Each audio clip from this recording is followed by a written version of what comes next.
अथ देव्याः कवच। ॐ अस्य श्री चण्डी कवचस्य ब्रह्मा ऋषिः अनुष्टुप् छन्दः चामुण्डा देवता अङ्गन्यासोक्तमातरो बीज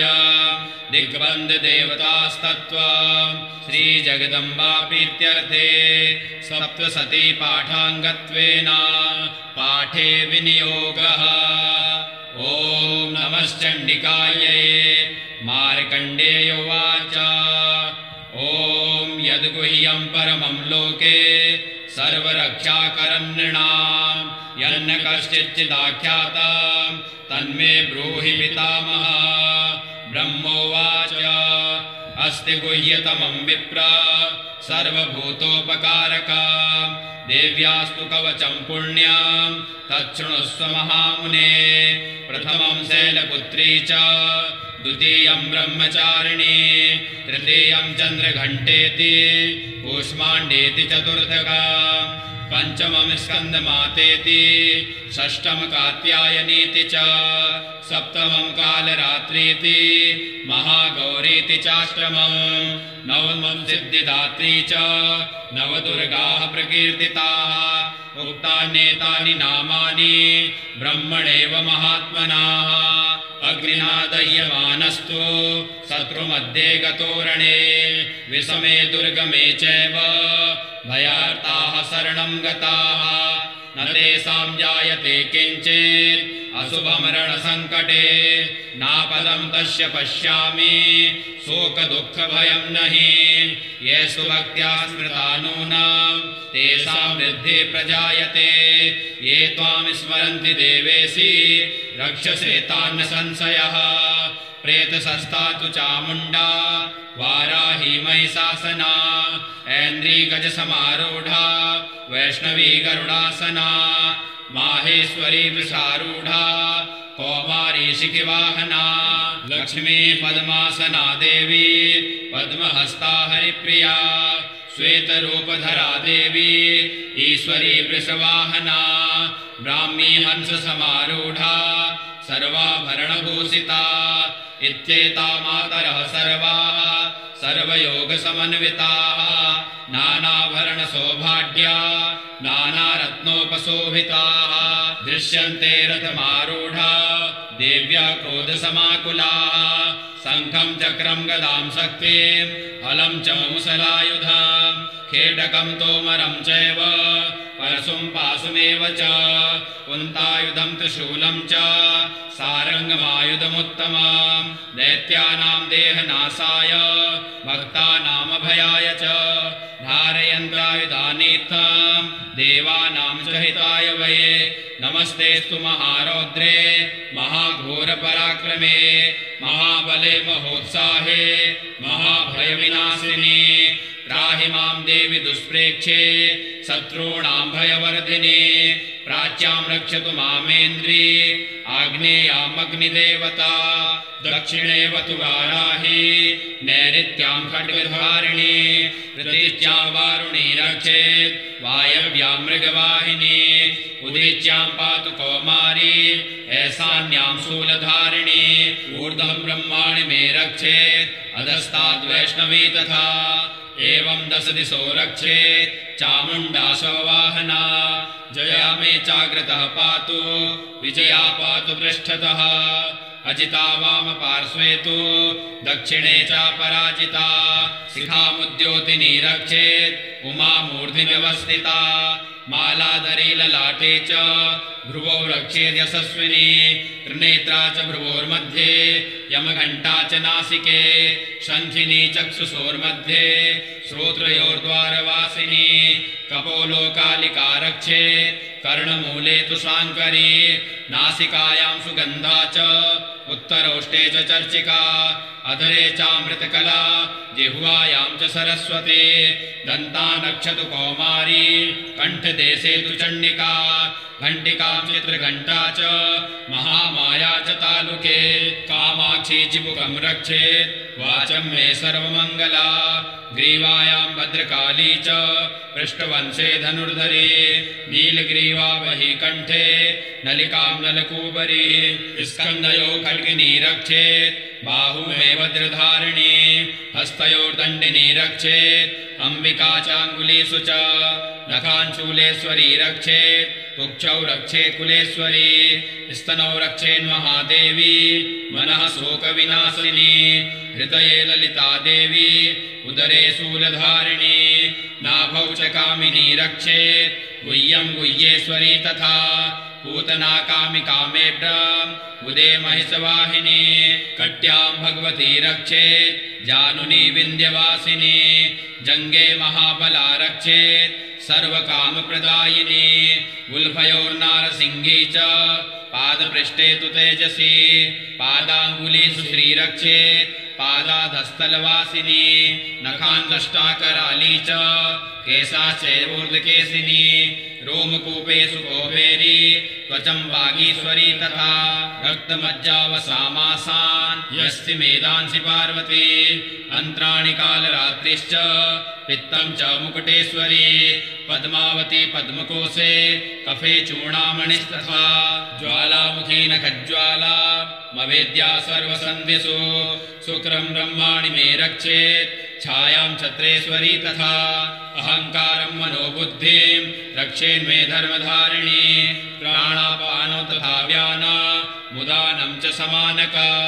वज्रहस्ता च मे रक्षेत् प्राणं कल्याणशोभना रसे रूपे च गन्धे च शब्दे स्पर्शे च योगिनी सत्त्वं रजस्तमश्चैव रक्षे नारायणी सदा आयु रक्षतु वाराही धर्मं रक्षतु वैष्णवी यशः कीर्तिं च लक्ष्मीं च धनं विद्यां च चक्रिणी गोत्रमिन्द्राणि मे रक्षेत् पशून् मे रक्ष चण्डिके पुत्रान् रक्षेन्महालक्ष्मीर्भार्यां रक्षतु भैरवी पन्थानं सुपथा रक्षेन् मार्गं क्षेमकरी तथा राजद्वारे महालक्ष्मीर्विजया सर्वतः स्थिता रक्षाहीनं त्वयतिस्थानं वर्जितं कवचेन तु तत्सर्वं रक्ष मे देवी जयन्ती पापनाशिनी पद्मेकं न गच्छेतु यदि चेच्छुवमात्मनः कवचेनावृतो नित्यं यत्र यत्रैव गच्छति तत्र तत्रार्थलाभश्च विजयः सार्वकामिकः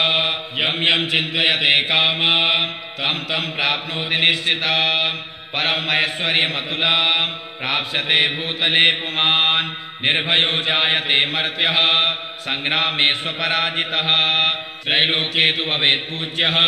कवचेनावृतः पुमान् इदं तु देव्याः कवचं देवानामपि दुर्लभम् या पठेत् प्रयतो नित्यं त्रिसन्ध्यं श्रद्धयान्वितः दैवी कला भवेत् तस्य त्रैलोक्ये स्वपराजितः जीवेत् वत्सशतं साग्रमपमृत्युविवर्जितः नश्यन्ति व्याधयः सर्वे लूता विस्फोटकादयः स्थावरं जङ्गमं चैव कृत्रिमं चापि यद्विषम् अविचाराणि सर्वाणि मन्त्रयन्त्राणि भूतले भूचराः खेचराश्चैव जलजासोपदेशिकाः सजा पुलजामाला डाकिनी साकिनी तथा अन्तरिक्षचरा घोरा डाकिन्यश्च महाबलाः ग्रहभूतपिशाचाश्च यक्षगन्धर्वराक्षसाः ब्रह्मराक्षसवेतालाः कूष्माण्डा भैरवादयः नश्यन्ति दर्शनातस्य कवचे हृदि संस्थिते मानोन्नतिर्भवेत्ताज्ञः तेजो वृद्धि परम्पराम् यशसा वर्धते सोऽपि कीर्तिमण्डितभूतले जपे सप्तशतीं चण्डीं कृत्वा तु कवचं पुरा यावत् भूमण्डलं धत्ते सशैलावनकानना तावत् तिष्ठति मेदिन्यां सन्तते पुत्रपौत्रिकी देहान्ते परमस्थानं यस्सुरैरपि दुर्लभं प्राप्नोति पुरुषो नित्यं महामाया प्रसादतः लभते परमं रूपं शिवेन सह मोदते। अथार्गला स्तोत्रम् ॐ अस्य श्री अर्गला स्तोत्रमन्त्रस्य विष्णुर्ऋषिः अनुष्टुप्छन्दः श्रीमहालक्ष्मीर्देवता श्रीजगदम्बा प्रीतये सप्तशती पाठाङ्गत्वेन पाठे विनियोगः। ॐ नमश्चण्डिकायै मार्कण्डेय उवाच ॐ जयन्ती मङ्गलाकाली भद्रकाली कपालिनी दुर्गा क्षमा शिवा धात्री स्वाहा स्वधा नमोऽस्तु ते। जय त्वं देवी चामुण्डे जय भूतार्तिहारिणी जय सर्वगते देवी कालरात्रि नमोऽस्तु ते। मधुकैटभविद्रावी विधात्री वरदे नमः। रूपं देहि जयं देहि यशो देहि दिशो जहि महिषासुरनिर्नाशी भक्तानां सुखदे नमः। रूपं देहि जयं देहि यशो देहि दिशो जहि रक्तबीजवदे देवी चण्डमुण्डविनाशिनी। रूपं देहि जयं देहि यशो देहि दिशो जहि शुम्भस्यैव निशुम्भस्य धूम्राक्षस्य च मर्दिनी। रूपं देहि जयं देहि यशो देहि दिशो जहि वन्दिताङ्घ्रियुगे देवी सर्वसौभाग्यदायिनी। रूपं देहि जयं देहि यशो देहि दिशो जहि अचिन्त्य रूपचरिते सर्वशत्रुविनाशिनी। रूपं देहि जयं देहि यशो देहि दिशो जहि न तेभ्यः सर्वदा भक्त्या चण्डिके दुरितापहे। रूपं देहि जयं देहि यशो देहि दिशो जहि स्तुवद्भ्यो भक्तिपूर्वं त्वां चण्डिके व्याधिनाशिनी। रूपं देहि जयं देहि यशो देहि दिशो जहि चण्डिके सत्वं ये त्वां मर्चयन्ति अभक्तितः। रूपं देहि जयं देहि यशो देहि दिशो जहि देहि सौभाग्यमारोग्यं देहि मे परमं सुखम्। रूपं देहि जयं देहि यशो देहि दिशो जहि विधेहि दिशतां नाशं विधेहि बलमुच्चकैः। रूपं देहि जयं देहि यशो देहि दिशो जहि विधेहि देवि कल्याणं विधेहि परमां श्रियं। रूपं देहि जयं देहि यशो देहि दिशो जहि सुरासुरशिरोरत्न निगृष्टतरणिके। रूपं देहि जयं देहि यशो देहि दिशो जहि विद्यावन्तं यशस्वन्तं लक्ष्मीवन्तं जनं कुरु। रूपं देहि जयं देहि यशो देहि दिशो जहि प्रचण्ड दैत्यदर्पघ्ने चण्डिके प्रणताय मे। रूपं देहि जयं देहि यशो देहि दिशो जहि चतुर्भुजे चतुर्वक्त संस्तुते परमेश्वरी। रूपं देहि जयं देहि यशो देहि दिशो जहि कृष्णेन संस्तुते देवी सस्वद्भक्त्या सदाम्बिके। रूपं देहि जयं देहि यशो देहि दिशो जहि हिमाचलसुतानाथ संस्तुते परमेश्वरी। रूपं देहि जयं देहि यशो देहि दिशो जहि इन्द्राणीपति सद्भाव पूजिते परमेश्वरी। रूपं देहि जयं देहि यशो देहि दिशो जहि देवी प्रचण्ड दौर्दण्ड दैत्यदर्प विनाशिनी। रूपं देहि जयं देहि यशो देहि दिशो जहि देवी भक्तजनोदाम अर्थानन्दोदयेऽम्बिके। रूपं देहि जयं देहि यशो देहि दिशो जहि पत्नीं मनोरमां देहि मनोवृत्तानुसारिणीं तारिणीं दुर्गसंसार सागरस्य कुलोद्भवाम्। इदं स्तोत्रं पठित्वा तु महास्तोत्रं पठेन्नरः स तु सप्तशती संख्या वरमाप्नोति सम्पदाम्। ॐ अथ कीलकम् ॐ अस्य श्री कीलकमन्त्रस्य शिवऋषिः अनुष्टुप्छन्दः श्रीमहासरस्वती देवता श्रीजगदम्बा प्रीत्यर्था सप्तशती पाठाङ्गत्वेन पाठे विनियोगः। ॐ नमश्चण्डिकायै मार्कण्डेय उवाच ॐ विशुद्धज्ञानदेहाय त्रिवेदी दिव्यचक्षुषे श्रेयः प्राप्तिनिमित्ताय नमः सोमार्तिधारिणे। सर्वमेतद्विजानीयान् मन्त्राणामविकीलकम् सोऽपि क्षेममवाप्नोति सततं जाप्य तत्परः। सिद्धन्तुच्चाटनादीनि वस्तूनि सकलान्यपि एतेन स्तुवतां देवी स्तोत्रमात्रेण सिद्ध्यति न मन्त्रो नो सदं तत्र न किञ्चिदपि विद्यते विना जाप्येन सिद्धेत सर्वमुच्चाटनादिका समग्राण्यपि सिद्ध्यन्ति लोकसङ्कामिमां हरः कृत्वा निमन्त्रयामास सर्वमेवमिदं शुभं स्तोत्रं वै चण्डिकायास्तु तच्च गुप्तं चकारसः समाप्तिर्न च पुण्यस्य तां यथा वन्नियन्त्रणां सोऽपि क्षेममवाप्नोति सर्वमेवं न संशयः कृष्णायां वा चतुर्दश्याम् अष्टम्यां वा समाहितः ददाति प्रतिगृह्णाति नान्यथैसा प्रसीदति इत्थं रूपेण कीलेन महादेवेन कीलिता यो निष्कीलां विधायेन नित्यं जपति संस्फुट स सिद्धः स गणः सोऽपि गन्धर्वो जायते नरः न चैवाप्यटतस्तस्य भयं क्वापीह जायते नापमृत्युवशं याति मृत्यो मोक्षमवाप्नुयात् ज्ञात्वा प्रारभ्य कुर्वीत न कुर्वाणो विनश्यति ततो ज्ञात्वेव सम्पन्न मिदं प्रारभ्यते बुधैः सौभाग्यादियत्किञ्चित् दृश्यते ललनाजने तत्सर्वं तत्प्रसादेन तेन जाप्यमिदं शुभं सनेस्तु जप्यमानेऽस्मिन् स्तोत्रे सम्पत्तिरुच्यकैः भवत्येव समग्रापि तथा प्रारभ्यमेव तत् ऐश्वर्यं यत्प्रसादेन सौभाग्यमारोग्यसम्पदः शत्रुहानिः परो मोक्षः स्तूयते सा न किं जनैः अथ देव्याः कवचम् ॐ अस्य श्री चण्डी कवचस्य ब्रह्मा ऋषिः अनुष्टुभ छन्दः चामुण्डा देवता अङ्गन्यासोक्तमातरो बीज दिग्बन्ध देवतास्तत्त्वं श्रीजगदम्बापीत्यर्थे सप्तशती पाठाङ्गत्वेन पाठे विनियोगः ॐ नमश्चण्डिकायै मार्कण्डेय उवाच ॐ यद्गुह्यं परमं लोके सर्वरक्षाकरं नृणां यन्न कश्चिच्चिदाख्यातं तन्मे ब्रूहि पितामह ब्रह्मोवाच अस्ति गुह्यतमं विप्र सर्वभूतोपकारकं देव्यास्तु कवचं पुण्यं तच्छृणुस्व महामुने प्रथमं शैलपुत्री च द्वितीयं ब्रह्मचारिणी तृतीयं चन्द्रघण्टेति कूष्माण्डेति चतुर्थकं पंचमं स्कन्दमातेति षष्ठं कात्यायनीति च सप्तमं कालरात्रीति महागौरीति चाष्टमं नवमं सिद्धिदात्री च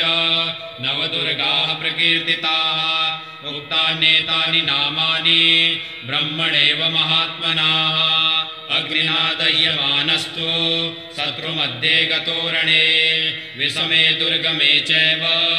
भयार्ताः शरणं गताः न तेषां जायते किञ्चित् अशुभमरणसङ्कटे नापदं तस्य पश्यामि शोकदुःखभयं नहि ये सुभक्त्या स्मृता नूनं तेषां वृद्धिः प्रजायते ये त्वां स्मरन्ति देवेशि रक्षसे तान् संशयः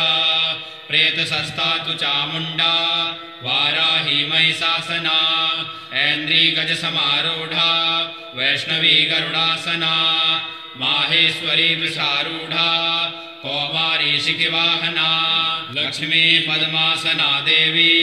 पद्महस्ता हरिप्रिया श्वेतरूपधरा देवी ईश्वरी वृषवाहना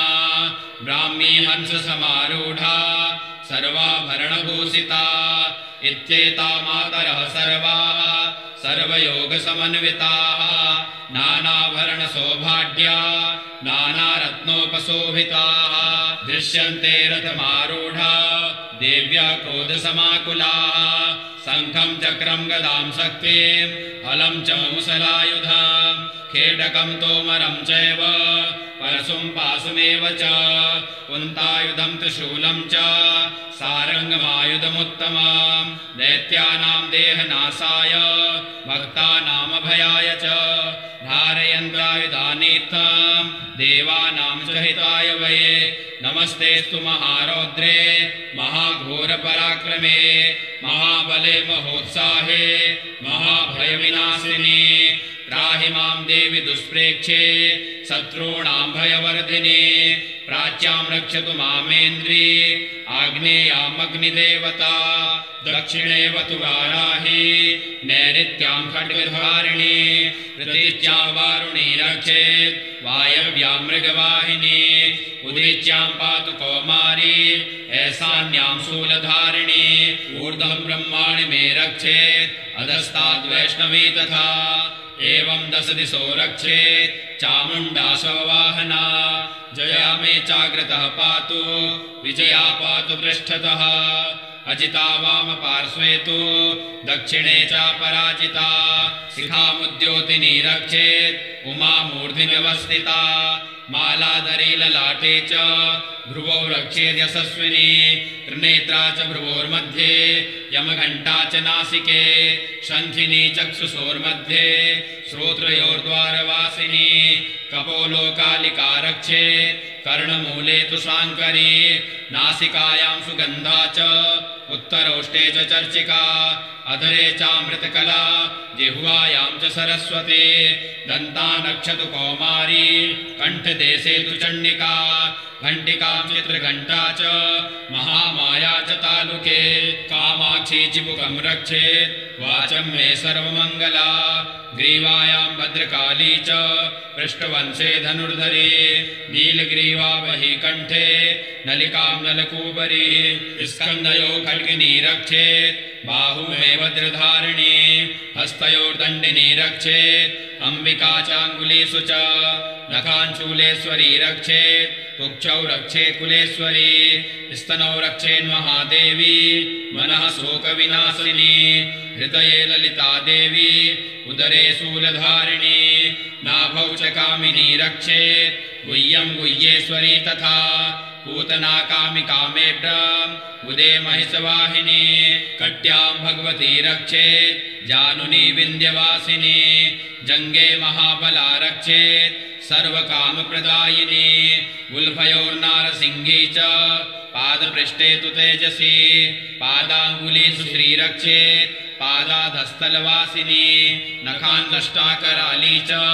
केशाश्चैवोर्ध्वकेशिनी रोमकूपेषु कौबेरी त्वचं वागीश्वरी तथा रक्तमज्जावसामासान् यस्ति मेदांसि पार्वती अन्त्राणि कालरात्रिश्च पित्तं च मुकुटेश्वरी पद्मावती पद्मकोशे कफे चूर्णामणिस्तथा ज्वालामुखी नखज्वाला मवेद्या सर्वसन्धिषु शुक्रं ब्रह्माणि मे रक्षेत् छायां छत्रेश्वरी तथा अहङ्कारं मनोबुद्धिं रक्षेन्मे धर्मधारिणी प्राणापानो तथा व्याना मुदानं च समानका वज्रहस्ता च मे रक्षेत् प्राणं कल्याणशोभना रसे रूपे च गन्धे च शब्दे स्पर्शे च योगिनी सत्त्वं रजस्तमश्चैव रक्षे नारायणी सदा आयु रक्षतु वाराही धर्मं रक्षतु वैष्णवी यशा कीर्तिं च लक्ष्मीं च धनं विद्यां च चक्रिणी गोत्रमिन्द्राणि मे रक्षेत् पशून् मे रक्ष चण्डिके पुत्रान् रक्षेन्महालक्ष्मीर्भार्यां रक्षतु भैरवी पन्थानं सुपथा रक्षेत् मार्गं क्षेमकरी तथा राजद्वारे महालक्ष्मीर्विजया सर्वतः स्थिता रक्षाहीनं त्वयतिस्थानं वर्जितं कवचेन तु तत्सर्वं रक्ष मे देवी जयन्ती पापनाशिनी पद्मेकं न गच्छेतु यदि चेच्छुवमात्मनः कवचेनावृतो नित्यं यत्र यत्रैव गच्छति तत्र तत्रार्थलाभश्च विजयः सार्वकामिकः यं यं चिन्तयते कामं तं तं प्राप्नोति निश्चितं परम् ऐश्वर्यमतुलां प्राप्स्यते भूतले पुमान् निर्भयो जायते मर्त्यः संग्रामे स्वपराजितः त्रैलोक्ये तु भवेत् पूज्यः कवचेनावृतः पुमान् इदं तु देव्याः कवचं देवानामपि दुर्लभम् या पठेत् प्रयतो नित्यं त्रिसन्ध्यं श्रद्धयान्वितः देवी कला भवेत् तस्य त्रैलोक्येष्वपराजितः जीवेतु सततं साग्रमपमृत्युविवर्जितः नश्यन्ति व्याधयः सर्वे लूता विस्फोटकादयः स्थावरं जङ्गमं चैव कृत्रिमं चापि यद्विषम् अविचाराणि सर्वाणि मन्त्रयन्त्राणि भूतले भूचराः खेचराश्चैव जलजाश्चोपदेशिकाः सजा पुलजामाला डाकिनी साकिनी तथा अन्तरिक्षचरा घोरा डाकिन्यश्च महाबलाः ग्रहभूतपिशाचाश्च यक्षगन्धर्वराक्षसाः ब्रह्मराक्षसवेतालाः कूष्माण्डा भैरवादयः नश्यन्ति दर्शनातस्य कवचे हृदि संस्थिते मानोन्नतिर्भवेत्ताज्ञ तेजो वृद्धि परम्पराम् यशसा वर्धते सोऽपि कीर्तिमण्डितभूतले जपे सप्तशतीं चण्डीं कृत्वा तु कवचं पुरा यावद् भूमण्डलं धत्ते सशैलावनकानना तावत् तिष्ठति मेदिन्यां सन्तते पुत्रपौत्रिकी देहान्ते परमस्थानं यस्सुरैरपि दुर्लभं प्राप्नोति पुरुषो नित्यं महामाया प्रसादतः लभते परमं रूपं शिवेन सह मोदते अथार्गलास्तोत्रम् ॐ अस्य श्री अर्गलास्तोत्रमन्त्रस्य विष्णुर्ऋषिः अनुष्टुप्छन्दः श्रीमहालक्ष्मीर्देवता श्रीजगदम्बापीतये सप्तशती पाठाङ्गत्वेन पाठे विनियोगः ॐ नमश्चण्डिकायै मार्कण्डेय उवाच ॐ जयन्ती मङ्गलाकाली भद्रकाली कपालिनी दुर्गा क्षमा शिवा धात्री स्वाहा स्वधा नमोऽस्तुते जय त्वं देवी चामुण्डे जय भूतार्तिहारिणी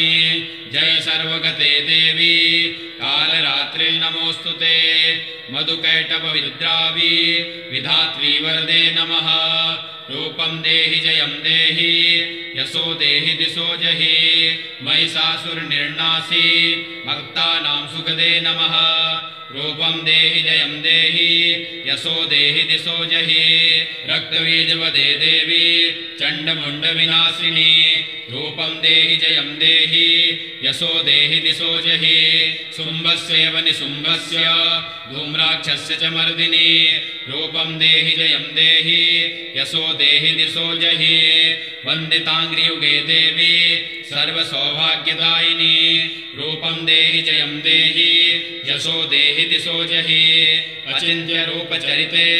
सर्वशत्रुविनाशिनी रूपं देहि जयं देहि यशो देहि दिशो जहि न तेभ्यः सर्वदा भक्त्या चण्डिके दुरितापहे रूपं देहि जयं देहि यशो देहि दिशो जहि स्तुवद्भ्यो भक्तिपूर्वं त्वां चण्डिके व्याधिनाशिनी रूपं देहि जयं देहि यशो देहि दिशो जहि चण्डिके सत्वं ये त्वां मर्चयन्ति अभक्तितः रूपं देहि जयं देहि यशो देहि दिशो जहि देहि सौभाग्यमारोग्यं देहि मे परमं सुखं रूपं देहि जयं देहि यशो देहि दिशो जहि विधेहि दिशतां नाशं विधेहि बलमुच्चकैः रूपं देहि जयं देहि यशो देहि दिशो जहि विधेहि देवि कल्याणं विधेहि परमां श्रियां रूपं देहि जयं देहि यशो देहि दिशो जहि सुरासुरशिरोरत्न निगृष्टचाण्डिके रूपं देहि जयं देहि यशो देहि दिशो जहि विद्यावन्तं यशस्वन्तं लक्ष्मीवन्तं जनं कुरु रूपं देहि जयं देहि यशो देहि दिशो जहि प्रचण्डदैत्यदर्पघ्ने चण्डिके प्रणताय मे रूपं देहि जयं देहि यशो देहि दिशो जहि चतुर्भुजे चतुर्वक्त्र संस्तुते परमेश्वरी रूपं देहि जयं देहि यशो देहि दिशो जहि कृष्णेन संस्तुते देवी सस्वद्भक्त्या सदाम्बिके रूपं देहि जयं देहि यशो देहि दिशो जहि हिमाचल सुतानाथ संस्तुते परमेश्वरी रूपं देहि जयं देहि यशो देहि दिशो जहि इंद्राणीपति सद्भाव पूजिते परमेश्वरी रूपं देहि जयं देहि यशो देहि दिशो जहि देवी प्रचंड दौर्दंड दैत्य दर्प विनाशिनी रूपं देहि जयं देहि यशो देहि दिशो जहि देवी भक्त जनोदाम अत्तानंदोदयंबिके रूपं देहि जयं देहि यशो देहि दिशो जहि पत्नीं मनोरमां देहि मनोवृत्तानुसारिणी तारिणीं दुर्ग संसार सागरस्य कुलोद्भवाम् इदं स्तोत्रं पठित्वा तु महास्तोत्रं पठेन्नरः स तु सप्तशती संख्या वरमाप्नोति सम्पदाम् ॐ अथ कीलकम् ॐ अस्य श्री कीलकमन्त्रस्य शिवऋषिः अनुष्टुप् छन्दः श्री महासरस्वती देवता श्री जगदम्बा प्रीत्यर्था सप्तशती पाठाङ्गत्वेन पाठे विनियोगः ॐ नमश्चण्डिकायै मार्कण्डेयोवाच ॐ विशुद्धज्ञानदेहाय त्रिवेदी दिव्यचक्षुषे श्रेयः प्राप्तिनिमित्ताय नमः सोमार्तिधारिणे सर्वमेतद्विजानीयान् मन्त्राणामविकीलकम् सोऽपि क्षेममवाप्नोति सततं जाप्य तत्परः सिद्धन्तु चाटनादीनि वस्तूनि सकलान्यपि एतेन स्तुवतां देवी स्तोत्रमात्रेण सिद्ध्यति न मन्त्रो नोषधं तत्र न किञ्चिदपि विद्यते विना जाप्येन सिद्धेत सर्वमुच्चाटनादिकम् समग्राण्यपि सिद्ध्यन्ति लोकशङ्कामिमां हरः कृत्वा निमन्त्रयामास सर्वमेवमिदं शुभम् स्तोत्रं वै चण्डिकायास्तु तच्च गुप्तं चकारसः समाप्तिर्न च पुण्यस्य तां यथा वन्नियन्त्रणाम् सोऽपि क्षेममवाप्नोति सर्वमेवं न संशयः कृष्णायां वा चतुर्दश्याम् अष्टम्यां वा समाहितः ददाति प्रतिगृह्णाति नान्यथैषा प्रसीदति इत्थं रूपेण कीलेन महादेवेन कीलिता यो निष्कीलां विधायेन नित्यं जपति संस्फुट स सिद्धः स गणः सोऽपि